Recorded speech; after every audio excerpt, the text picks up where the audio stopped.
صفائی ستھرائی یہ مبارک عادت بھی مردوں اور عورتوں کے لیے نہایت ہی بہترین خصلت ہے جو انسانیت کے سر کا ایک بہت ہی قیمتی تاج ہے۔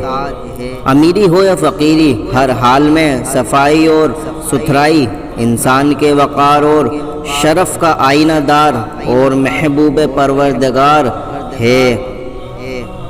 اس لیے ہر مسلمان کا یہ اسلامی نشان ہے کہ وہ اپنے بدن، اپنے مکان اور سامان، اپنے دروازے اور صحن وغیرہ ہر چیز کی پاکی اور صفائی ستھرائی کا ہر وقت دھیان رکھے۔ گندگی اور پھوہڑ پن انسان کی عزت اور عظمت کے بدترین دشمن ہیں، اس لیے ہر مرد اور عورت کو ہمیشہ صفائی ستھرائی کی عادت ڈالنی چاہیے۔ صفائی ستھرائی سے صحت و تندرستی بڑھتی رہتی ہے اور سینکڑوں نہیں بلکہ ہزاروں بیماریاں دور ہو جاتی ہیں۔ حدیث شریف میں ہے کہ اللہ تعالیٰ پاک ہے اور پاکیزگی کو پسند فرماتا ہے۔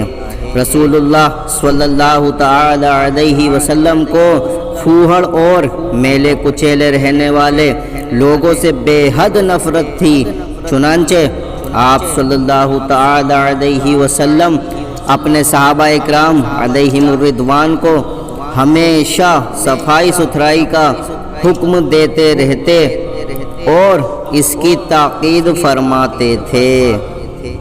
سبحان اللہ۔ پھوہڑ عورتیں جو صفائی ستھرائی کا خیال نہیں رکھتی ہیں وہ ہمیشہ شوہروں کی نظروں میں ذلیل و خوار رہتی ہیں، بلکہ بہت سی عورتوں کو ان کے پھوہڑ پن کی وجہ سے طلاق مل جاتی ہے۔ اس لیے عورتوں کو صفائی ستھرائی کا خاص طور پر خیال رکھنا چاہیے۔